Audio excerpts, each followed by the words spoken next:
नमस्ते हजुर, यो चाहिँ कुखुरो भलक मलेसियाबाट हो। नेपालमा हुने दाजुभाइहरूले यसरी पाल्नु होला। यही गर्मीले एकदम गर्मी छ यहाँ चाहिँ हैन, एकदम झ्याप्पै गर्मी छ। ए कुखुराहरू एकदम दामी दामी छ। आज 20 दिनको दिनमा यत्रो बनाइरहेका छौँ हामीले। ए क्यामेरा खासै राम्रो नआए पनि हेर्नु होला, नेपालमा पाल्ने दाजुभाइहरूले यसरी स्प्रे चलाउनु पर्छ, फ्यान चलाउनु पर्छ, गर्मी छ। है मेरो चाहिँ हालत यस्तो छ। है 20,000 कुखुरा हेर्नुपर्छ मैले।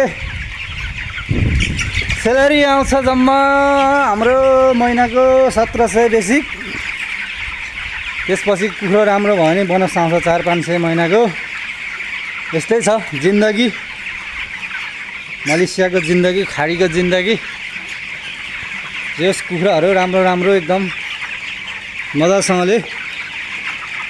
यो 30 दिनदेखि समात्नलाई ट्याक्क 30 दिनमा 2.5 किलो हुन्छ। यसलाई झराप पलाएर खानुपर्छ। गाई चाहिँ कम्पनीमा जान्छ, फेरि डाइरेक्ट हाम्रो ठुलो कम्पनी छ, पानी यसरी आफै झर्छ। दाना दिनमा 50-60 गरेर हाल्नुपर्छ। यसरी फ्यान चल्छ हाम्रो सरर लाएर। फ्यान स्प्रे चाहिँ एकदम मजासँगले चलिरहन्छ। एकदम गर्मी हुन्छ नि त कुखुरालाई। यसरी उता यता गरेर जम्मा। यो चाहिँ कुखुरा भलक है गाइस। नेपालमा हुने दाजुभाइहरूले यसरी पाल्नु होला, नजानेको कुराहरू सोध्नु होला। यसरी झराप्प लाएर म बनाउँछु भिडियोहरू सबै मजासँगले। यो कुखुराहरूलाई बेला बेलामा चलाउनु नै पर्छ। यसरी टक टक टक टक टक टक टक लाएर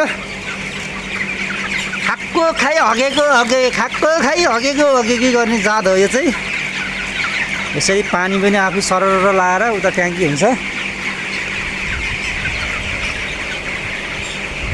यो सानो हुँदा चाहिँ यसमा खुवाउने हो दाना। फेरि यो सानो टोङमा, ठुलो भइसकेपछि यसमा खुवाउने हो ठुलो टोङमा। है गाइस, उता यता यहाँ 13वटा फर्म छ टोटल। मलेसियाको बुकी पेनाङ भन्ने ठाउँमा हो यो।